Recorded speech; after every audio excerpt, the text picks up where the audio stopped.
ये में क्या कह रहा है, number of moles of H2O2 required to complete react with 40 ml of 0.5 normal KMnO4 in acidic medium. H2O2 को रिएक्ट करवाते हैं KMnO4 के साथ, ठीक है, एसिडिक मीडियम के अंदर। तो ये मेरा क्या है, this is my oxidising agent, तो यहाँ ये मेरे रिड्यूसिंग एजेंट के जैसे बिहेव करेगा, ठीक है। अब KMnO4 जब ऑक्सीडाइजिंग एजेंट होता है तो ये +2 में कन्वर्ट हो जाता है, क्योंकि यहाँ इसकी ऑक्सीडेशन स्टेट होती है +7। एसिडिक मीडियम में KMnO4 +7 से +2 में चला जाता है, ठीक है।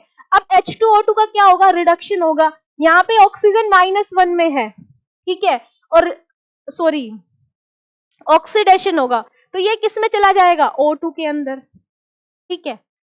तो इसने पूछा है कि H2O2 के मोल्स बताओ, इतना ml और इतना नॉर्मल KMnO4 के साथ रिएक्ट करेगा, ठीक है।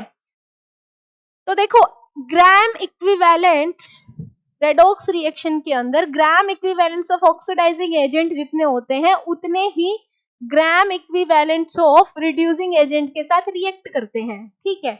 ऑक्सीडाइजिंग एजेंट के ग्राम इक्विवेलेंट्स क्या होते हैं, ग्राम इक्विवेलेंट का फॉर्मूला क्या होता है, मोल इंटू एन फैक्टर भी होता है, ठीक है, और नॉर्मेलिटी इंटू वॉल्यूम भी होता है, ठीक है। तो यहाँ पे नॉर्मेलिटी दे रखी है और वॉल्यूम दे रखी है ऑक्सीडाइजिंग एजेंट की। तो जी नॉर्मेलिटी कितनी दे रखी है, 0.5 नॉर्मल दे रखा है, और वॉल्यूम लीटर में लेनी है तो 0.4 लीटर ले ली मैंने, ठीक है। अब H2O2 का एन फैक्टर कितना होगा, यहाँ पे -1 है और ये -1 से 0 में चला जा रहा है, तो चेंज कितने का है, 1 का, और O के एटम कितने हैं, 2 है, तो एन फैक्टर क्या है, 2 है, तो एन फैक्टर तो 2 है। हम यहाँ पे हम ग्राम इक्विवेलेंट्स का फॉर्मूला लेंगे मोल इंटू एन फैक्टर, ठीक है, क्योंकि ना हमारे पास वॉल्यूम है ना हमारे पास नॉर्मेलिटी है, ठीक है, और यहाँ हमने लगाया है नॉर्मेलिटी इंटू वॉल्यूम। तो मैं क्या करूं, मोल को n मान लूं, तो मोल कितने आ जाएंगे H2O2 के, 20.2 डिवाइड बाई 2, तो दैट इज 0.1, ठीक है।